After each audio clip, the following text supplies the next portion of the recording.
अब इंडिया जाना आपके लिए पॉसिबल है या नहीं? उनके लिस्ट में तो नंबर 1 टेररिस्ट जाकिर नाइक है, वापस जाने के चांसेस तो नहीं है। बड़े तादाद में गैर मुसलमान अगर इस्लाम से मुतासिर होकर इस्लाम कबूल करते हैं तो मैं उनके लिए टेररिस्ट ही बन गया ना। वो बांग्लादेशी बम वाला भी आपकी हाथ से निशान दिया, लेकिन जाकिर नाइक के लेक्चर देख के वो नो टेररिस्ट अटैक किया। मोदी साहब को कोई मशवरा देंगे? सबसे बड़ा खिलवाड़ उन्होंने किया जो कश्मीर की आज़ादी उसको हटा दिया। दुनिया का सबसे एक्सपेंसिव घर किसका है? मुकेश अंबानी का। उसकी प्रॉपर्टी किसकी है? वक्फ बोर्ड की प्रॉपर्टी। अभी मुसलमान को जागना चाहिए। अगर एक मस्जिद हमारी बाबरी मस्जिद गई, अगर ये अमेंडमेंट बिल पास हो गया तो हजारों मस्जिद जाएंगी। अगर आप नहीं जागेंगे आज, अल्लाह आपको दोषी ठहराएंगे। जब शाहरुख खान आपसे मिलते हैं तो किस चीज पे बात करते हैं? क्या इम्पोर्टेंट है रखना? पाकिस्तान का बात।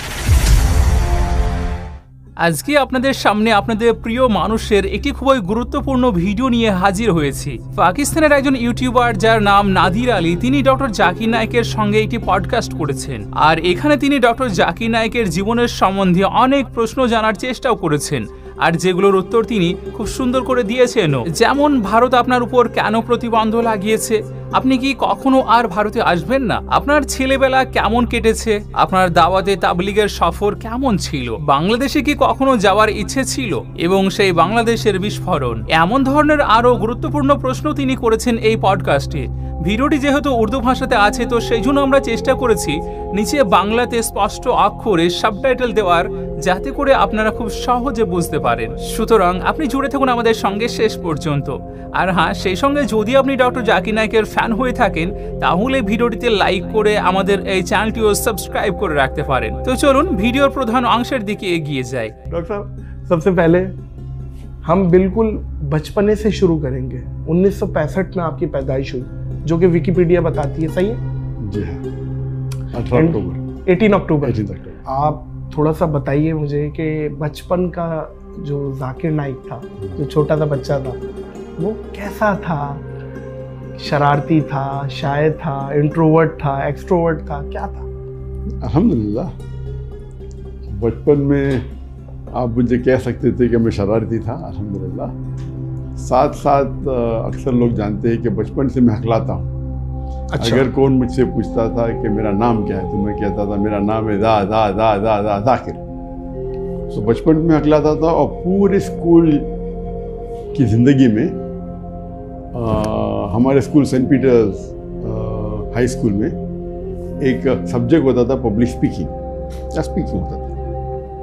तो उसके अंदर टीचर्स मुझे PF देती थी, पास फेल। कह सकते थे कि मुझ पे तरस खा के, क्योंकि बात करने में तो मखलाता था, तरस खा के मुझे PF देती थी। तो बचपन से मखलाता था। और स्कूल के अंदर अल्हम्दुलिल्लाह अल्लाह के फजल से मैं मैथमेटिक्स सब्जेक्ट में वो सबसे ज़्यादा सब्जेक्ट मुझे पसंद था। और उसके अंदर हमेशा अक्सर मुझे अवार्ड मिलता था best in mathematics throughout my life. And of course हमारे स्कूल के अंदर हायर स्टैंडर्ड के अंदर there were 2 section, one was alternative 1, alternative 2। तो IGCSE जो हमारा बोर्ड कैम्ब्रिज बोर्ड था पहले, बाद में इंडिया में शिफ्ट हो गया। तो उसके अंदर 8th 9th 10th आखिरी 3 साल में ऑल्टरनेटिव 1, ऑल्टरनेटिव 2 होता था। ऑल्टरनेटिव 1 मतलब higher level of science and maths, and alternative 2 मतलब lower level of maths and science. So मैं ऑल्टरनेटिव 1 में था। और अल्हम्दुलिल्लाह हमारे स्कूल एक प्रोटेस्टेंट स्कूल थी, क्रिश्चियन स्कूल थी मुंबई में, लेकिन उसके अंदर 80% से ज़्यादा माशाल्लाह मुसलमान पढ़ते थे। सही। तो हमेशा बचपन में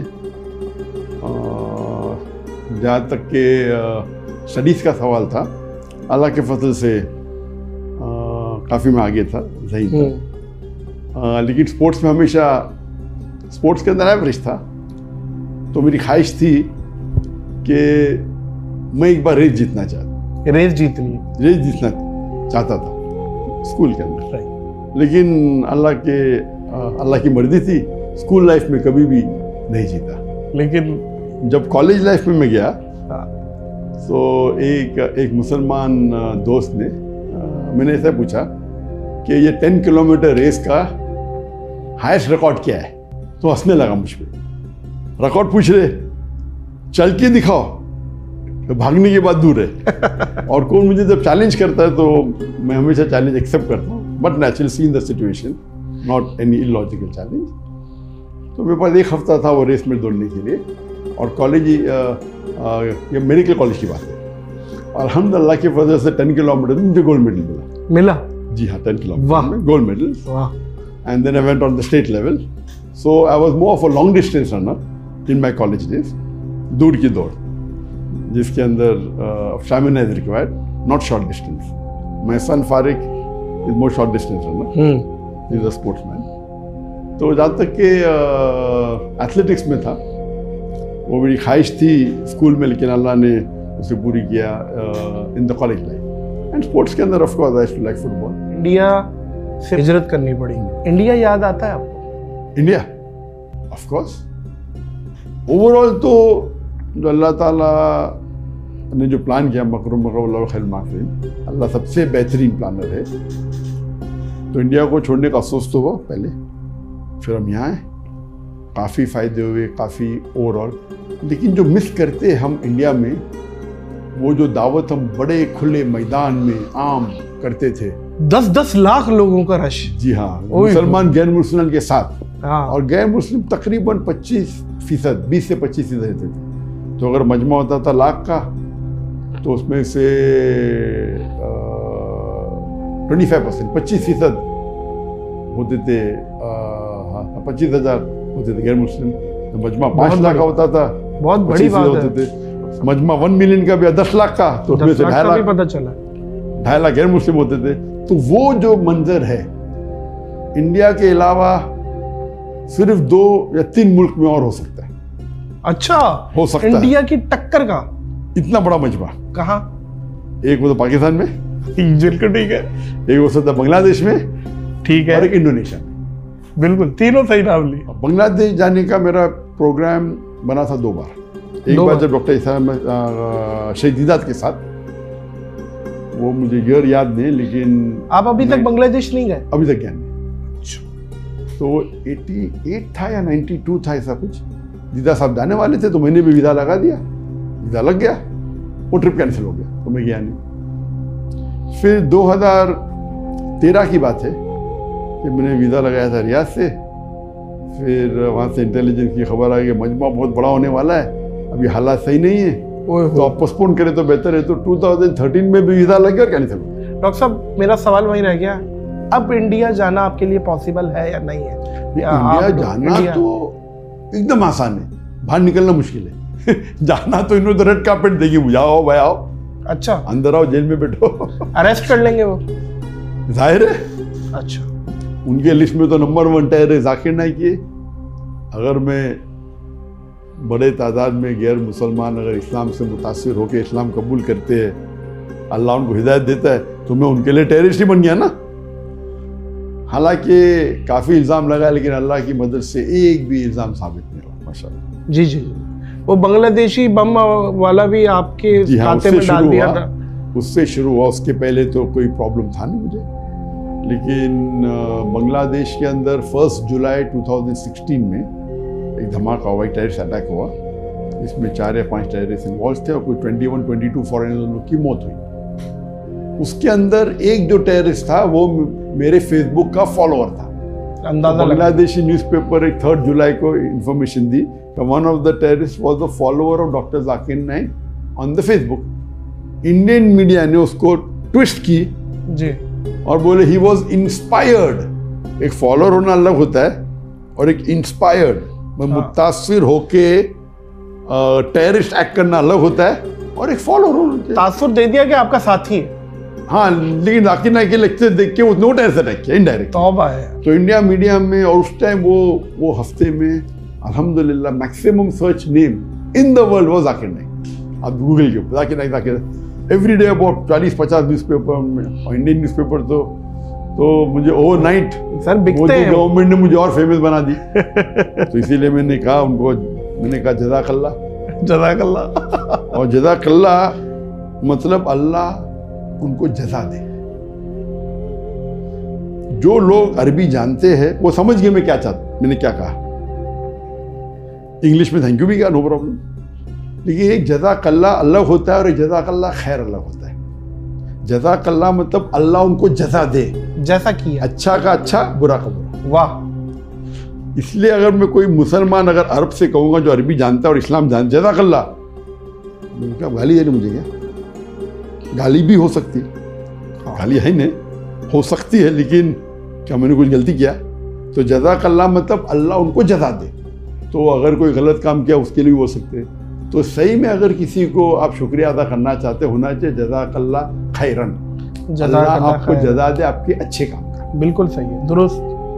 तो एक बात है कि मोदी से मुझे बहुत फ़ायदा भी हुआ, अल्हम्दुलिल्लाह। हिज्जत की इज्जत नहीं करता था मैं, और हिज्जत करने से बहुत फ़ायदा हुआ। अल्लाह ताला का एक प्लानिंग है, अल्लाह ताला जो प्लानिंग करता है, तो जो लोग इस्लाम के दुश्मन रहते उनसे भी बहुत से अच्छे काम करवा लेता है। मोदी साहब को कोई मशवरा देंगे? वो तो बहुत मशवरा दे दिया मैंने। क्या कहेंगे मोदी साहब इस टाइम इंडिया के लिए कैसे हैं आपके नज़दीक? क्या अभी तो 10 साल तो बहुत रूल किया, अभी ये इलेक्शन के अंदर जरा उनकी पॉपुलैरिटी कम हो गई, हुई है, बहुत कम हो गई कंपेयर टू बिफोर।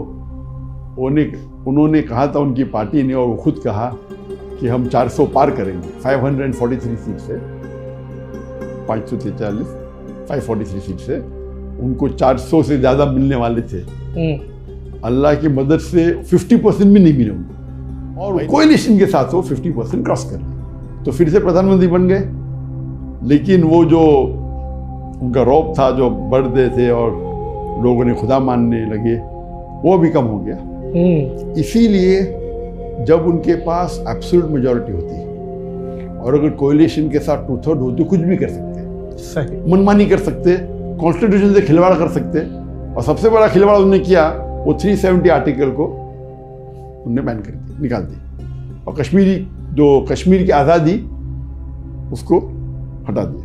और उस वक्त ये चल रहा था, जब 370 निकालने के पहले, कुछ महीने पहले, उनने अपने एक सबॉर्डिनेट, एक एमिसरी इंग्लिश में बोलते, एक आदमी को भेजा मुझे मिलने के लिए मलेशिया में। मिलना चाहते थे, मैं बोला कोई प्रॉब्लम नहीं। तो हमने एक 5 स्टार होटल में मुलाकात की इधर मलेशिया में, पुत्रजाय में। मैंने बोला आपको कौन भेजा है? तो बोला डायरेक्ट मुझे मोदी जी और अमित शाह ने भेजा, प्राइम मिनिस्टर, होम मिनिस्टर। ये कभी की बात है, 2018 जब ये 370 आर्टिकल निकला कश्मीर का, उसके कुछ महीने पहले। सही 18 था या 2018 तकरीबन 19 जो भी था। तो क्या बात हुई इसमें? उन्होंने कहा कि हम आपके हमारे बीच में दरमियान मिसअंडरस्टैंडिंग हटाना चाहते हैं। सही। तो मैंने कहा मेरे हिसाब से अगर मुझे कोई दुनिया में मेरे फैमिली के बाद अच्छी तरीके से जानता है, वो आपकी इंटेलिजेंस है। मेरे फैमिली के बाद अगर मुझे कोई एकदम गहराई से जानता है, वो आप लोग हैं। मेरी जिंदगी तो एक ओपन बुक है, खुली किताब है। वो अलग बात है कि आपको मेरे काम पसंद नहीं आते, लेकिन मैंने कोई भी कॉन्स्टिट्यूशन का एक भी हिस्सा, I have not broken any law of Indian government. वो पैचअप करना चाह रहे थे आप लोग? हाँ, बिल्कुल सही। क्यों? तो बात तकरीबन हुई 5-6 घंटे तक। अच्छा। लंच भी किया अपने साथ में।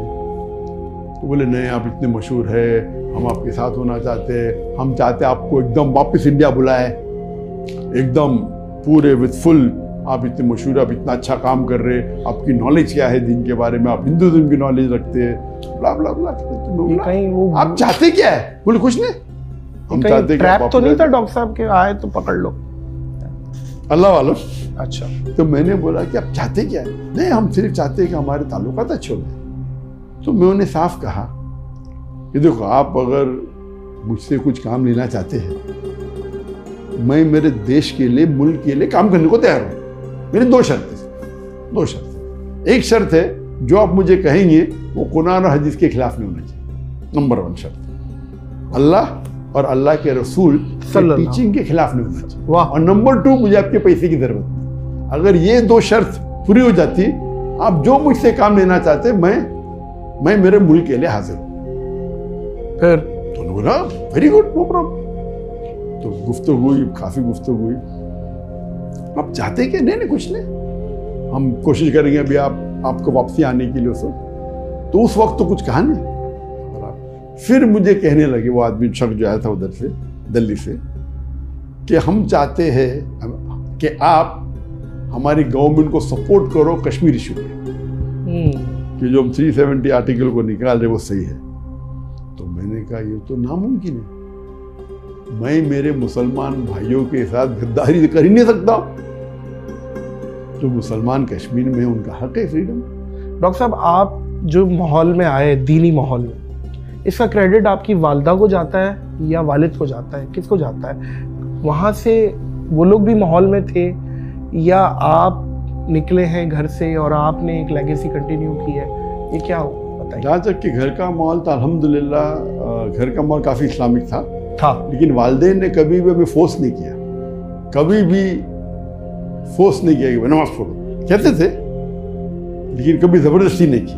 ठीक है। तो हम जब मैं स्कूल में था तो बचपन से याद है मुझे कि मैं नर्सरी के अंदर या जूनियर केजी में रोज़ा रखा है, लेकिन पूरा महीना मैंने पूरा किया second standard at the age of 7। तो 7 साल की उम्र में सबसे पहली बार मैंने पूरा रमज़ान रोज़ा रखा। उसके पहले एट द एज ऑफ 4 या 5 मैंने 5-10 रखा होगा। और जहाँ तक कि नमाज़ पढ़ने का सवाल है तो मैं मेरे वालिदैन को देखता था तो मैं नमाज़ पढ़ता था, कभी दिन में 2 बार, कभी दिन में 3 बार, कभी दिन में 4 बार, लेकिन कभी वालिदैन ने ज़बरदस्ती नहीं करी, लेकिन लोग पढ़ते तो मैं भी पढ़ता था। स्टैंडर्ड 7 या 8 के अंदर है जब मेरे वालिदैन की एक सहेली थी जिसने मुझे कहा कि बेटा आप जब नमाज पढ़ते 5 टाइम पढ़ते, कभी पढ़ता हूँ, कभी 3 बार, कभी 4 बार, कभी 5 बार। तो उन्होंने कहा कि आप जब नमाज पढ़ेंगे तो अगर आपने नमाज पढ़ी असर की तो अल्लाह से दुआ करो कि आपकी मगरिब मिस ना हो। जब मगरिब की नमाज पढ़ेंगे तो नमाज के बाद दुआ करो कि ईशा मिस ना हो। ईशा की जब नमाज पढ़ेंगे दुआ करो कि फजर मिस ना हो, और फजर के बाद दुआ करो कि जोहर मिस ना हो, जोहर के बाद असर मिस ना हो। ये 40 दिन तक की, अगर उसके बाद आपको अगर जितने बार पढ़ने का पढ़ो तो मैंने कहा अच्छा इंशाल्लाह 40 दिन तो पूरे करूँगा मैं, 40 दिन करने में क्या है। वाह। तो उस टाइम से अल्हम्दुलिल्लाह कहते हैं 40 दिन अगर आप नमाज को नहीं छोड़ोगे ना तो फिर 40 दिन के बाद नमाज आपको नहीं छोड़ेगी, नमाज पकड़ लेगी आपको। तो ये एक आदत होती है, बन जाती है। तो 7वीं में था मैं तकरीबन अप्रॉक्सीमेटली, उस टाइम से माशाल्लाह 5 टाइम की नमाज। तो जहाँ तक कि घर का माहौल इस्लामिक था, लेकिन इट वॉज ओपन, लाइक अब्बा अम्मी ने हमको फ्रीडम दिया था, जो आपको सही लगे कहो वो गाइड करते थे। लेकिन एक एवरेज मुस्लिम जो करता है 5 टाइम नमाज माशाल्लाह पढ़ते थे from the age of 7, standard 7 से एज ऑफ 13 से रोज़ा रखते थे माशाल्लाह, हज भी किया था। तो माहौल वैसा जो एवरेज मुस्लिम अच्छा, लेकिन दावती मिजाज नहीं था मेरी ज़िंदगी में। मैं 1987 में जब मैं मेडिकल कॉलेज में 2nd ईयर में था तो उस वक्त मैंने शेख अहमद दीदा से मुलाकात की। वाह। तो मेरे वालिद का शौक़ था माशाल्लाह, वो कई उलमा से हमेशा रब्ता में रहते थे और उनका मिजाज था कि ओपन माइंडेड थे, चाहे जमात इस्लामी हो, चाहे देवबंदी हो, चाहे बरेली हो, चाहे अहले हदीस हो, चाहे सलफ़ी हो। वाह। मुख्तलिफ इख्तलाफे राय रखते थे लेकिन एक तरीके से, मतलब सारे भाई ने। वो माशाल्लाह मेरे वालिद का ज़रा अलग ही मिजाज था। ठीक है, आपको सही लगता है करो, मुझे ऐसा लगता है। तो वो कभी बहस में नहीं पढ़ते थे और वो अल्हम्दुलिल्लाह कि भाई हमें 5 टाइम नमाज पढ़ो, ये करो सही। तो अहमद दीदा साहब आए थे बम्बई में 1987 में। सही। तो उन्होंने मुझे कहा कि मिलने आते। उस टाइम मैंने एक आध कैसेट देखा था, मैं क्या मिलने, लेकिन वालिद ने कहा इसलिए मिलने गया मिलने के लिए। और जब मिलने गया मेरे भाई के साथ तो मेरे भाई ने कहा कि आपका लेक्चर रखते कल। तो उन्होंने बोले अभी रात का टाइम है, कल रात को मैं जा रहा हूँ, हार्डली 20 घंटा कैसा रखेंगे आप। अच्छा ठीक है। तो हमने पहले बार ऑर्गेनाइज किया शेख अहमद दीदात का lecture without any media publicity, क्योंकि रात को तकरीबन 11-12 बजे उन्हें हाँका और नेक्स्ट डे 7 बजे शाम को प्रोग्राम था, तो प्रेस में देने का टाइम नहीं था। तो वालिद ने फ़ोन करके माशाल्लाह अपने कॉन्टैक्ट के लोग को बुलाए, तो वो प्रोग्राम पहला प्रोग्राम था शेख अहमद दीदात। उसके बाद वो लाइव प्रोग्राम देखने के बाद मैं अहमद दीदात का फ़ैन बन गया। उसके पहले मैं फ़ैन नहीं था। सही। और अहमद दीदात को मिलने के बाद फिर हमने उनको वापस से बुलाया तकरीबन 7-8 महीने बाद, और वो 18 दिन के लिए आए थे इंडिया में और उनके काफ़ी प्रोग्राम हमने रखे बॉम्बे में। और वो जब ऑर्गेनाइज़ किए तो उन्होंने पूरा सेट दिया था मुझे लेकिन वो आने के पहले मैंने काफ़ी कैसेट उन्हें देख चुका था। उसके बाद मैं उनका फ़ैन बन गया और मैं उनको इमिटेट करने लगा। और मेडिकल कॉलेज में जब मैं दावत करता था तो मेरे मुसलमान दोस्त काफ़ी कम होते, हार्डली मे बी 4% होते थे मुसलमान इन द मेडिकल कॉलेज। तो भाग जाते थे, बोलते कि जाकिर के साथ तो पिटवा देंगे हमें। तो मैं हमेशा कहता था कि, और वो कहते थे कि आप अगर दावत करेंगे अपने प्रोफेसर से वो आपको फेल करेंगे। तो मैं कहता था अगर मेरे प्रोफेसर मुझे फेल करेंगे तो मुझे और 1 साल मौका मिलेगा उनसे दावत करने का। तो मेन जो अगर क्रेडिट जाता है जो रुख को बदलने का मेरे दावती मैदान में, दीनी तो अल्हम्दुलिल्लाह मेरे वालिदैन थे, लेकिन मुझ पर ज़बरदस्ती नहीं किया। दीदार साहब को मिलने के बाद दीदार साहब ने मुझे डॉक्टर ऑफ बॉडी से डॉक्टर ऑफ सोल कर दिया, तब्दील कर दिया। वाह, doctor of soul, body to doctor of soul, क्या बात है भाई। पहले मैं जिस्म का तबीब था, डॉक्टर था, अब रूह के, उसके बाद रूह का तबीब बन गया। और जो मज़ा मिलती थी अगर कोई पेशेंट को क्योर करने में, अल्हम्दुलिल्लाह, और मैं समझता था कि medical profession is the best profession in the world, इसीलिए मैंने चुना कि मैं डॉक्टर बनूँ। मेरे वालिद भी डॉक्टर थे, मेरे भाई भी डॉक्टर थे, उन्हें ज़बरदस्ती नहीं की, लेकिन मैं समझता था कि एक मेडिकल डॉक्टर, एक तबीब सबसे बेहतरीन प्रोफेशन है। जब दीदार साहब के बाद मिलने के बाद मुझे पता लगा कि अल्लाह ताला कहते हैं कुरान में सूरह फुसिलत में, सूरह नंबर 41 आयत नंबर 33 में, वमन अहसनु क़ौलन मिम्मन दुआ इलल्लाहि व अमिला सालिहान व क़ाला इन्ननी मिनल मुस्लिमीन।